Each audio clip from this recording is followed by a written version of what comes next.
Hello दोस्तों, welcome to decode Indian. I hope आप सभी अच्छे हैं। तो दिसंबर मंथ के बैंकिंग एंड फाइनेंशियल अवेयरनेस का ये लेक्चर 2 है। लेक्चर 1 में हमने कुछ बैंकिंग और फाइनेंस से जुड़ा हुआ न्यूज़ को डिस्कस किया था। आई होप आप सभी ने लेक्चर 1 देखा हुआ होगा। तो चलिए लेक्चर 2 को शुरू करते हैं। अगर आपको इस पर्टिकुलर लेक्चर का पीडीएफ चाहिए होगा तो वो भी आपको मिल जाएगा। टेलीग्राम चैनल का लिंक डिस्क्रिप्शन बॉक्स में दिया गया है, वहां से जाकर के आप इस लेक्चर का और आने वाला जितना भी लेक्चर है उसका पीडीएफ डाउनलोड कर सकते हैं। ओके, तो चलिए शुरू करते हैं बिना किसी डिले के।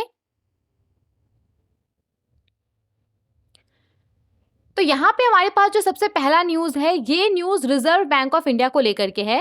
रिजर्व बैंक ऑफ इंडिया ने भारत के अंदर जो बढ़ता हुआ फाइनेंशियल फ्रॉड है, जो इंक्रीजिंग फाइनेंशियल फ्रॉड है, उसको रोकने के लिए, उसको टैकल करने के लिए म्यूल हंटर एआई को लॉन्च किया है। ओके, तो ये पूरा है क्या म्यूल हंटर एआई, इसको हम देखते हैं।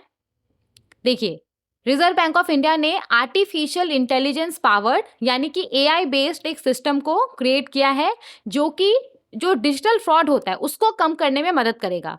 तो ये बैंकों को मदद करेगा म्यूल बैंक अकाउंट का जो बढ़ता हुआ प्रॉब्लम है उसको फेस करने में, उससे डील करने में ये बैंकों को मदद करेगा। म्यूल बैंक अकाउंट को डिटेक्ट करने में, उसको आइडेंटिफाई करने में ये मदद करेगा।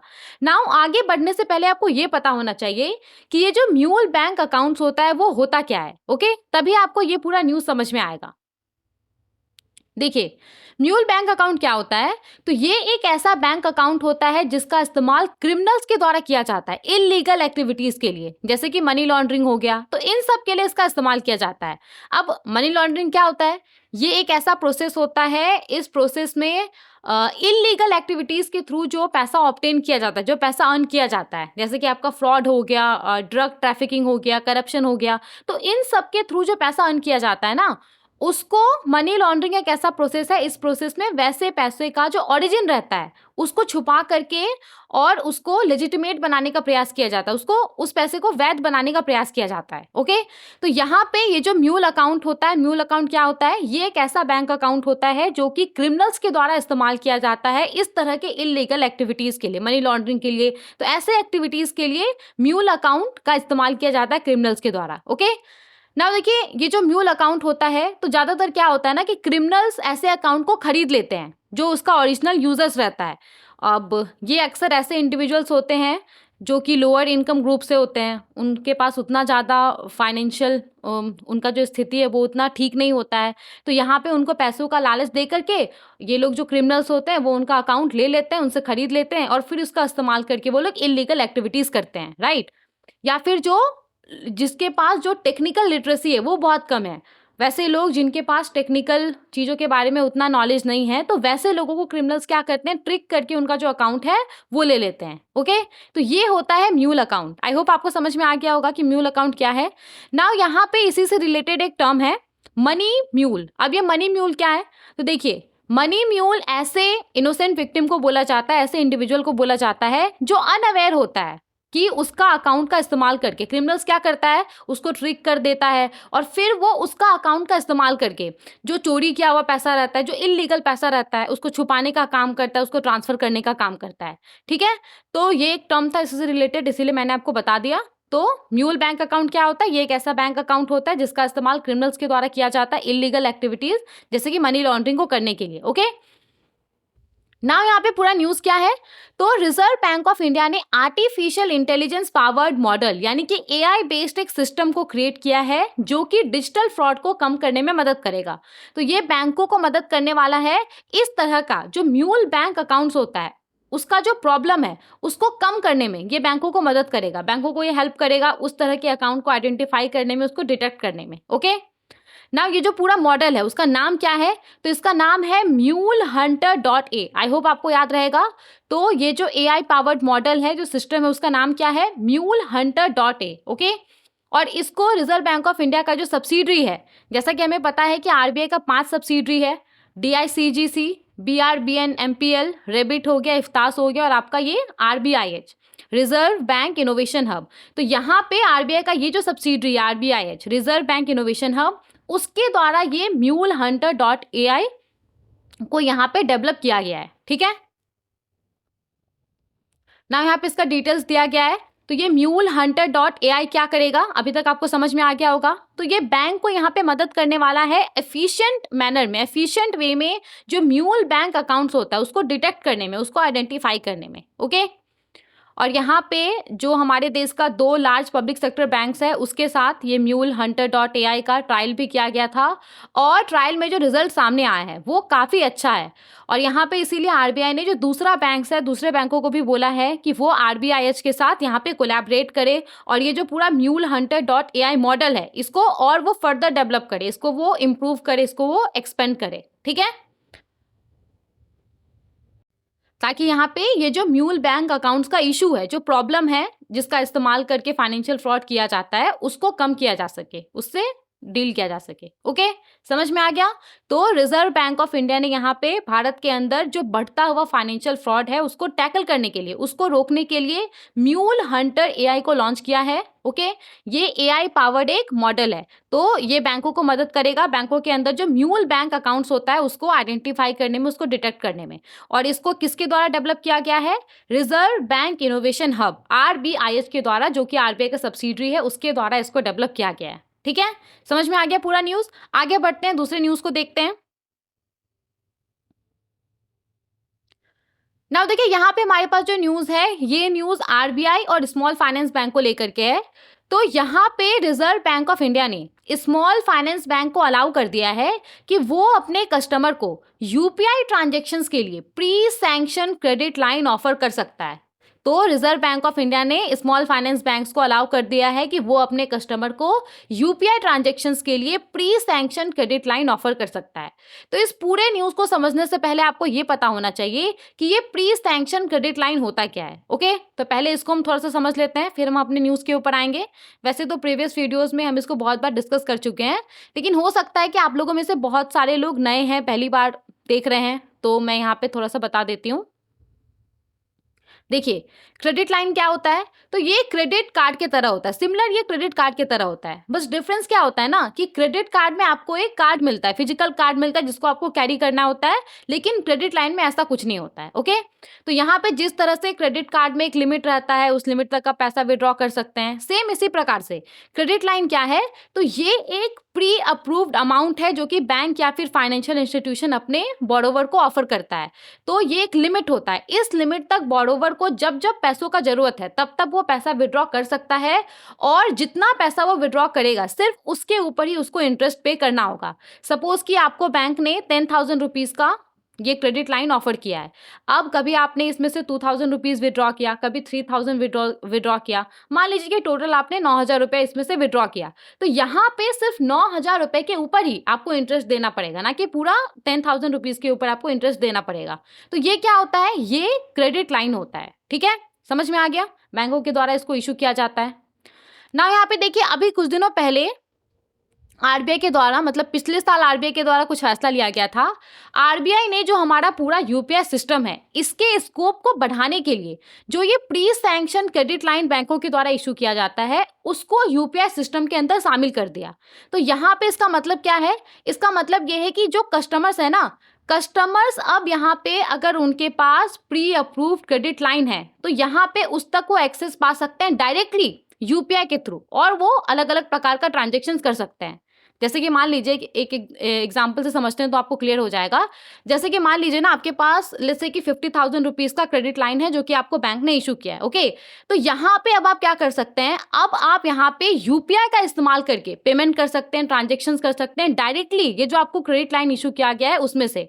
तो पहले क्या होता था कि जो आपका सेविंग्स अकाउंट है वो आपका यूपीआई से लिंक रहता था, और कहीं पे आप ट्रांजेक्शन्स करते थे तो कहीं पे आपने कुछ पेमेंट किया, कुछ आपने परचेस किया, तो डायरेक्ट आपके सेविंग्स अकाउंट से जो पैसा था वो डिडक्ट हो जाता था, राइट? तो अगर अब आपके पास जो प्री अप्रूव क्रेडिट लाइन है तो अब यहाँ पे आप क्या कर सकते हैं? उसको आप यूपीआई से लिंक कर सकते हैं और आप अलग अलग जगह पे पेमेंट कर सकते हैं, अलग अलग जगह पे आप ट्रांजेक्शन कर सकते हैं, और जो पैसा डिडक्ट होगा वो आपको जो ये pre approve credit line bank की तरफ से मिला हुआ है उसमें से वो पैसा डिडक्ट होगा। ओके, समझ में आ गया कि ये पूरा क्रेडिट लाइन क्या होता है? और अभी रिजर्व बैंक ऑफ इंडिया के द्वारा 1 साल पहले क्या फैसला लिया गया था? रिजर्व बैंक ऑफ इंडिया ने क्या किया था? ये जो पूरा यूपीआई सिस्टम है उसके स्कोप को बढ़ाने के लिए जो ये प्री सैंक्शन क्रेडिट लाइन बैंकों के द्वारा इशू किया जाता है उसको इसके अंदर शामिल कर दिया। तो अब अगर आपके पास प्री सैंक्शन क्रेडिट लाइन है तो उसको आप यूपीआई से लिंक कर सकते हैं और उसका इस्तेमाल करके आप अलग अलग जगह पे पेमेंट कर सकते हैं। ओके,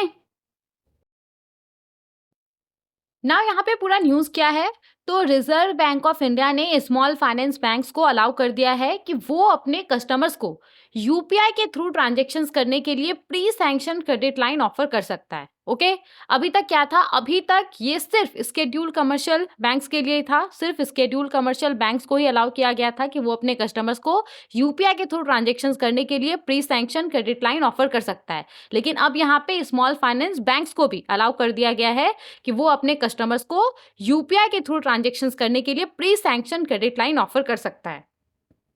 तो अब अगर कोई स्मॉल फाइनेंस बैंक का कस्टमर है और उसके पास प्री अप्रूव्ड क्रेडिट लाइन है उस स्मॉल फाइनेंस बैंक के द्वारा प्रोवाइड किया गया, तो वो यहाँ पे क्या कर सकता है, वो उसको यूपीआई से लिंक करके अलग अलग जगह पे ट्रांजेक्शन्स कर सकता है, अलग अलग जगह पे पेमेंट कर सकता है। ओके, समझ में आ गया पूरा न्यूज़?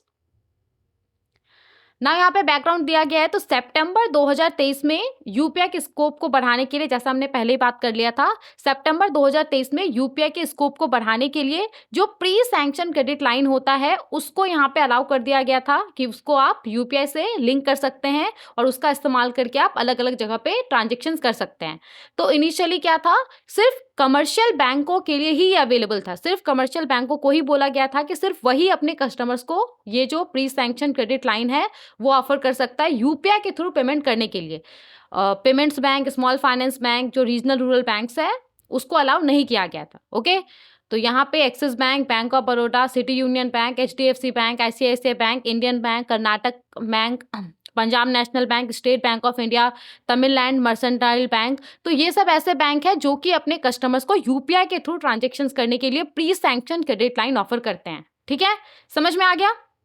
और अभी का क्या डिसीजन था, अभी यहाँ पे रिजर्व बैंक ऑफ इंडिया ने स्मॉल फाइनेंस बैंक को भी अलाउ कर दिया है कि वो भी अब अपने कस्टमर्स को यूपीआई के थ्रू ट्रांजेक्शन्स करने के लिए pre sanction credit line offer कर सकता है। ओके, ना यहाँ पे स्मॉल फाइनेंस बैंक्स के बारे में अगर हम बात करें तो अभी हमारे देश में कुल 11 स्मॉल फाइनेंस बैंक्स हैं। पहले 12 हुआ करता था, तो एयू स्मॉल फाइनेंस बैंक और फिनकेयर स्मॉल फाइनेंस बैंक का मर्जर हो गया था और उसके बाद अब अभी हमारे देश के अंदर 11 स्मॉल फाइनेंस बैंक्स हैं। ओके, कौन कौन सा है? Capital small finance bank, Equitas small finance bank, Suryoday, Utkarsh, Ujjivan, ESF, AU, north east small finance bank, Jana small finance bank, Shivalik small finance bank और यूनिटी स्मॉल फाइनेंस बैंक। ठीक है, समझ में आएगा ये पूरा न्यूज़ क्या था? चलिए आगे बढ़ते हैं और दूसरे न्यूज़ को देखते हैं। ओके, अब यहाँ पे कुछ 2-3 न्यूज़ है जो कि अपॉइंटमेंट को लेकर के है। ओके, तो सबसे पहला न्यूज़ जो यहाँ पे हमारे पास है उसमें ये बोला जा रहा है कि भारत सरकार ने राम मोहन राव अमारा जी को स्टेट बैंक ऑफ इंडिया के मैनेजिंग डायरेक्टर के तौर पे अपॉइंट किया है। ओके, तो यहाँ पे भारत सरकार ने राम मोहन राव अमारा जी को स्टेट बैंक ऑफ इंडिया का one of the managing director के तौर पे अपॉइंट किया है 3 साल के लिए। ओके, तो फाइनेंशियल सर्विसेज इंस्टीट्यूशंस ब्यूरो एफएसआईबी ने यहाँ पे इसी साल सितंबर में इनका नाम रेकमेंड किया था इस पोस्ट के लिए, क्योंकि अगस्त में, इसी साल अगस्त में आपको पता होगा कि स्टेट बैंक ऑफ इंडिया का एक जो एमडी का पोजीशन था वो खाली हो गया था, क्योंकि सीएस सेट्टी जी को स्टेट बैंक ऑफ इंडिया का चेयरमैन के तौर पे अपॉइंट कर दिया गया था। तो उसके बाद एक पोस्ट खाली हो गया था। तो सितंबर में जो फाइनेंशियल सर्विसेज इंस्टीट्यूशंस ब्यूरो है एफएसआईबी, इसने यहाँ पे राम मोहन राव अमारा जी का नाम रेकमेंड किया था स्टेट बैंक ऑफ इंडिया के one of the managing director के लिए। ओके, और यहाँ पे फाइनली भारत सरकार ने राम मोहन राव अमारा जी को स्टेट बैंक ऑफ इंडिया का मैनेजिंग डायरेक्टर के तौर पे अपॉइंट कर दिया है। ठीक है, याद रहेगा। तो यहाँ पे आप देख सकते हैं बिजनेस स्टैंडर्ड का आर्टिकल है ये, government appoints Ram Mohan Rao Amara as SBI MD for a period of 3 years. तो 3 साल के लिए राम मोहन राव अमारा जी को स्टेट बैंक ऑफ इंडिया के एमडी के तौर पे अपॉइंट किया गया है। ठीक है, इसके बाद यहाँ पे आप देख सकते हैं स्टेट बैंक ऑफ इंडिया का ये जो बोर्ड ऑफ डायरेक्टर्स है उसका पूरा नाम है। तो स्टेट बैंक ऑफ इंडिया के चेयरमैन का क्या नाम है? चल्ला श्रीनिवेसुलु सेट्टी जी। और स्टेट बैंक ऑफ इंडिया के अंदर 4 मैनेजिंग डायरेक्टर है, तो इसमें से एक अभी कौन है? राम मोहन राव अमारा जी, जिनको अभी अभी अपॉइंट किया गया है। Okay, state bank of India के बारे में बात हुआ है तो स्टेट बैंक ऑफ इंडिया का एस्टैब्लिशमेंट ईयर 1955 है। इसका हेडक्वार्टर मुंबई महाराष्ट्र में है। स्टेट बैंक ऑफ इंडिया के चेयरमैन का नाम है चल्ला श्रीनिवेसुलु शेट्टी जी। स्टेट बैंक ऑफ इंडिया के CFO which is chief financial officer का नाम है कामेश्वर राव कोडावंती। और स्टेट बैंक ऑफ इंडिया का टैगलाइन क्या है? The banker to every Indian. Okay, आगे बढ़ते हैं, नेक्स्ट न्यूज को देखते हैं। यहाँ पे हमारे पास जो न्यूज़ है ये news Jammu and Kashmir bank को लेकर के है। जम्मू एंड कश्मीर बैंक ने अमिताभ चैटर्जी जी को न्यू एमडी के तौर पे अपॉइंट किया है। ओके, तो जम्मू एंड कश्मीर बैंक ने अमिताभ चैटर्जी जी को न्यू एमडी एंड सीईओ के तौर पे अपॉइंट किया है। और इनका ये जो अपॉइंटमेंट है वो 3 साल के पीरियड के लिए है। और कब से इफेक्टिव हो जाएगा, कब से ये 3 साल का पीरियड लागू हो जाएगा? तो 30 दिसंबर 2024 से ये जो इनका पीरियड है, टेन्योर है, वो लागू हो जाएगा। ओके, तो याद रहेगा, जम्मू एंड कश्मीर बैंक ने अमिताभ चैटर्जी जी को न्यू एमडी एंड सीईओ के तौर पे अपॉइंट किया है 3 साल के लिए। और इनका ये जो अपॉइंटमेंट है वो 30 दिसंबर 2024 से लागू हो जाएगा। ठीक है, okay, Jammu and Kashmir bank के बारे में अगर हम बात करें तो इसका एस्टैब्लिशमेंट ईयर 1938 है। जम्मू एंड कश्मीर बैंक का हेडक्वार्टर श्रीनगर में है। और जम्मू एंड कश्मीर बैंक के एमडी एंड सीईओ का नाम है बलदेव प्रकाश जी। तो अभी जम्मू एंड कश्मीर बैंक के एमडी एंड सीईओ का नाम है बलदेव प्रकाश जी। 30 दिसंबर 2024 से अमिताभ चैटर्जी जी इस पोस्ट पे आ जाएंगे। ओके, और जम्मू एंड कश्मीर बैंक का टैगलाइन क्या है? Serving to empower. याद रहेगा। चलिए आगे बढ़ते हैं और नेक्स्ट न्यूज को देखते हैं। यहाँ पे हमारे पास जो न्यूज है वो यस बैंक को लेकर के है। यस बैंक ने मनीष जैन को एग्जीक्यूटिव डायरेक्टर के तौर पे अपॉइंट किया है। तो यस बैंक ने मनीष जैन जी को एग्जीक्यूटिव डायरेक्टर के तौर पे अपॉइंट किया है।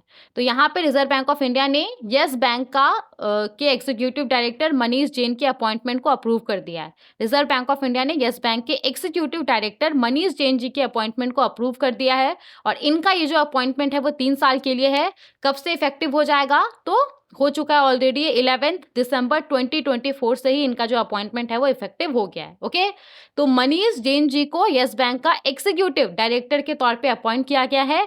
और आरबीआई ने यस बैंक के एग्जीक्यूटिव डायरेक्टर मनीष जैन के अपॉइंटमेंट को अप्रूव भी कर दिया है। ठीक है,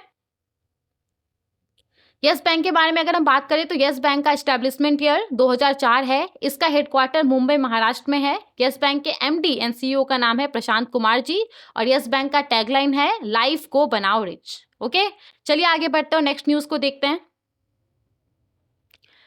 यहाँ पे हमारे पास जो न्यूज है ये न्यूज एसबीआई कार्ड को लेकर के है। एसबीआई कार्ड ने 20 मिलियन क्रेडिट कार्ड का जो माइलस्टोन होता है उसको पार कर लिया। तो पूरा न्यूज क्या है? एसबीआई कार्ड ने यहाँ पे जो नंबर ऑफ इसका क्रेडिट कार्ड सर्कुलेशन में है, मतलब कि सर्कुलेशन में इसका क्रेडिट कार्ड जो इस्तेमाल किया जा रहा है, तो वो यहाँ पे 20 मिलियन से ज्यादा हो गया। ओके, 20 मिलियन से ज्यादा लोग जो एसबीआई कार्ड का क्रेडिट कार्ड है वो इस्तेमाल कर रहे हैं। ओके, और यहाँ पे एसबीआई कार्ड ने काफ़ी अच्छा ग्रोथ भी देखा है। तो फाइनेंशियल ईयर 2018-19 से लेकर के फाइनेंशियल ईयर 2023-24 के बीच का ये डेटा है। तो यहाँ पे बोला जा रहा है कि फाइनेंशियल ईयर 2018-19 से लेकर के फाइनेंशियल ईयर 2023-24 में जो एसबीआई कार्ड है उसने काफ़ी अच्छा सिग्निफिकेंट ग्रोथ देखा है। और यहाँ पे कार्ड्स इन फोर्स, मतलब कि जो नंबर ऑफ क्रेडिट कार्ड है जो कि सर्कुलेशन में है, तो उसमें 25% CAGR रिकॉर्ड किया गया है। CAGR का मतलब क्या होता है? Compound annual growth rate. तो अगर मैं आपको सिंपली समझाऊं तो फाइनेंशियल ईयर 2018-19 से लेकर के फाइनेंशियल ईयर 2023-24 के बीच में एसबीआई कार्ड ने काफ़ी अच्छा सिग्निफिकेंट ग्रोथ देखा है। और यहाँ पे जो कार्ड्स इन फोर्स है, मतलब कि जो total number of credit card है सर्कुलेशन में, तो जो नंबर ऑफ क्रेडिट कार्ड है सर्कुलेशन के अंदर, तो उसमें 25% का एनुअल ग्रोथ देखा गया है। और जो क्रेडिट कार्ड का इस्तेमाल करके पैसा स्पेंड किया जाता है तो उसमें 26% का एनुअल ग्रोथ देखा गया है। ओके, तो ये काफ़ी अच्छा है। यहाँ पे 25% का CAGR कार्ड्स इन फोर्स में रिकॉर्ड किया गया है और 26% का CAGR स्पेंडिंग में, जो इन क्रेडिट कार्ड का इस्तेमाल करके जो खर्च किया जाता है उसमें रिकॉर्ड किया गया है। Okay, annually. और ये डेटा कब से कब तक का है? तो 2018-19 से लेकर के 2023-24 के बीच में ये जो सिग्निफिकेंट ग्रोथ है वो रिकॉर्ड किया गया है। ठीक है, ओके इसके बाद यहाँ पे देखिए कुछ कुछ और भी डिटेल है। तो SBI card second largest card issuer है हमारे देश के अंदर, पहले नंबर पे एचडीएफसी बैंक है। ओके और जनवरी 2024 में एचडीएफसी बैंक ने ये जो 20 मिलियन क्रेडिट कार्ड का माइलस्टोन होता है उसको पार किया, और अभी यहाँ पे एसबीआई कार्ड ने ये जो 20 मिलियन का माइलस्टोन है उसको पार किया है। ठीक है, अब यहाँ पे कुछ कुछ डेटा दिया गया जो कि रिजर्व बैंक ऑफ इंडिया के द्वारा रिलीज किया गया था।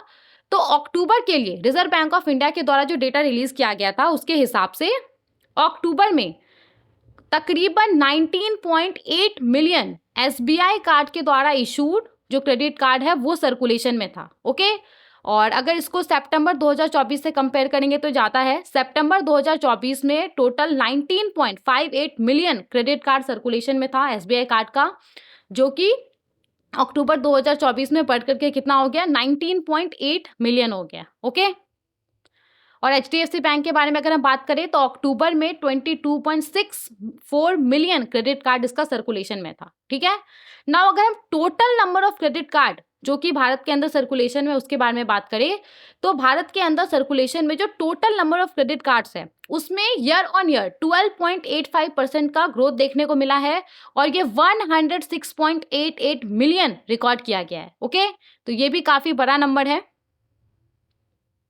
तो यहाँ पे पूरा न्यूज़ क्या था, न्यूज़ यही था कि एसबीआई कार्ड ने 20 मिलियन क्रेडिट कार्ड का जो माइलस्टोन होता है उसको पार कर लिया है।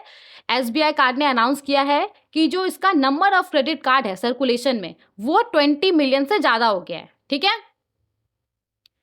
एसबीआई कार्ड के बारे में अगर हम बात करें तो ये एक क्रेडिट कार्ड कंपनी है भारत के अंदर। 1998 में मई 1998 में एसबीआई और जी कैपिटल के द्वारा इसको एस्टैब्लिश किया गया था। इसका हेडक्वार्टर गुरुग्राम में है और एसबीआई कार्ड के एमडी एंड सीईओ का नाम है अभिजीत चक्रवर्ती जी। ठीक है, तो चलिए आगे बढ़ते हैं, नेक्स्ट न्यूज़ को देखते हैं। यहाँ पे हमारे पास जो न्यूज़ है ये न्यूज़ नवी फिनसर्व को लेकर के है जो कि हमारे देश का एक एनबीएफसी है। तो रिजर्व बैंक ऑफ इंडिया ने नवी फिनसर्व के ऊपर जो सुपरवाइजरी रिस्ट्रिक्शंस था उसको यहाँ पे हटा दिया है। ओके तो 17 अक्टूबर 2024 को रिजर्व बैंक ऑफ इंडिया ने इसको जो पावर मिला हुआ है आरबीआई एक्ट 1934 के सेक्शन 45L1B के तहत उसका इस्तेमाल करके नवी फिनसर्व लिमिटेड और इसके साथ साथ और भी 3 एनबीएफसीज था उसको डायरेक्शन इशू किया था, और उस डायरेक्शन के तहत इसको बोला गया था कि ये 21 अक्टूबर 2024 के बाद से लोन को सैंक्शन और डिसबर्स करने का काम बंद कर देगा। ओके इसको बोला गया था कि 21 अक्टूबर 2024 के बाद से ये लोन को सैंक्शन नहीं करेगा और लोन को डिसबर्स नहीं करेगा। ओके ये बंद करने के लिए इसको बोला गया था ना। यहाँ पे ये जो आरबीआई ने बोला था नवी फिनसर्व लिमिटेड को, वो क्यों बोला था, तो रिजर्व बैंक ऑफ इंडिया ने बहुत ही ज़्यादा सीरियस इश्यूज पाया था जिस तरीके से ये जो कंपनीज था ये लोन प्राइसिंग करता था, मतलब कि लोन के लिए जो इंटरेस्ट रेट तय करना हो गया, जो अलग अलग चार्जेस तय करना हो गया, तो वो सही तरीके से नहीं किया जाता था। स्पेसिफिकली जो वेटेड एवरेज लेंडिंग रेट था वो सही नहीं था। वेटेड एवरेज लेंडिंग रेट क्या होता है, WALR। तो ये बेसिकली क्या होता है, कोई बैंक है ओके किसी बैंक के द्वारा जो अलग अलग तरह का लोन्स दिया जाता है उसके ऊपर जो एवरेज इंटरेस्ट रेट के चार्ज करता है ना, यही होता है वेटेड एवरेज लेंडिंग रेट। तो इसमें यहाँ पे कुछ कुछ इश्यूज पाया गया, और लोन रेट्स और बोरोइंग कॉस्ट के बीच में जो डिफरेंस था जिसको हम लोग इंटरेस्ट स्प्रेड बोलते हैं वो काफ़ी ज़्यादा था। तो यहाँ पे ये सब जो रेगुलेटरी गाइडलाइंस है उसका वायलेशन है, और इसी को देखते हुए रिजर्व बैंक ऑफ इंडिया ने इसके ऊपर ये जो सुपरवाइजरी रिस्ट्रिक्शन है वो इम्पोज कर दिया था। आरबीआई ने बोला था कि 21 अक्टूबर 2024 के बाद से ये जो लोन्स को सैंक्शन करना होता है, डिसबर्स करना होता है, वो नहीं करेगा। ओके अब यहाँ पे पूरा न्यूज़ क्या है, तो रिजर्व बैंक ऑफ इंडिया ने जो फैसला लिया था उसके बाद यहाँ पे रिजर्व बैंक ऑफ इंडिया ने कंपनी के साथ कई राउंड का इसका इंट्रैक्शंस हुआ है, और आरबीआई ने कंपनी को मदद किया कि जो भी डेफिशिएंसी है उसको किस तरीके से रेक्टिफाई किया जाएगा। और अब यहाँ पे आरबीआई सेटिस्फाइड है कंपनी के सबमिशन से। कंपनी ने जो रीवैम्प्ड प्रोसेस सिस्टम ये सबको अपनाया है, कंपनी जो ये कमिट कर रहा है कि ये जो भी रेगुलेटरी गाइडलाइंस है उसको वो कंप्लाई करेगा ऑनगोइंग बेसिस पे। स्पेशली जो ये लोन प्राइसिंग होता है, जो लोन्स के लिए इंटरेस्ट रेट अलग अलग चार्जेस तय किया जाता है उसको ये फेयर रखेगा। तो यहाँ पे इन सबको देखते हुए रिजर्व बैंक ऑफ इंडिया ने जो इसके ऊपर रिस्ट्रिक्शन इम्पोज किया था, आरबीआई ने इसको हटा दिया है इमीडिएट इफेक्ट से। ओके, तो नवी फिनसर्व लिमिटेड के ऊपर रिजर्व बैंक ऑफ इंडिया का जो रिस्ट्रिक्शंस था, सुपरवाइजरी रिस्ट्रिक्शंस, उसको आरबीआई ने यहाँ पे हटा दिया है। मतलब कि अब जो नवी फिनसर्व लिमिटेड है ये लोन को सैंक्शंस कर सकता है, इसको अप्रूव कर सकता है और इसको डिस्ट्रीब्यूट भी कर सकता है। ओके ओके, नवी फिनसर्व के बारे में अगर हम बात करें तो ये हमारे देश का एक नॉन बैंकिंग फाइनेंशियल कंपनी है। 2018 में सचिन बंसल और अंकित अग्रवाल के द्वारा इसको स्टैब्लिश किया गया था। अब ये करता क्या है, तो ये digital loan, home loans, mutual fund, health insurance, digital gold, UPI, इन सब में काम करता है। तो वाइडली ये फेमस है जो पर्सनल लोन्स होता है, होम लोन्स होता है, उसको प्रोवाइड करने के लिए। ठीक है, तो अक्टूबर 2024 में रिजर्व बैंक ऑफ इंडिया ने इसके ऊपर रिस्ट्रिक्शन इम्पोज किया था। अब यहाँ पे इसके ऊपर जो रिस्ट्रिक्शन है वो हटा दिया गया है। तो अब ये जो लोन्स होता है उसको सैंक्शन कर सकता है, उसको अप्रूव कर सकता है, उसको डिस्ट्रीब्यूट कर सकता है। ओके, समझ में आ गया? तो ये आज के इस लेक्चर का लास्ट न्यूज़ था जिसको हमने डिस्कस किया है। आई होप जितने सारे भी न्यूज़ हमने देखे हैं वो सब आपको समझ में आ गए होंगे और आपको याद रहेंगे। आई होप आपको ये वीडियो इन्फॉर्मेटिव लगा होगा। Thank you so much for watching.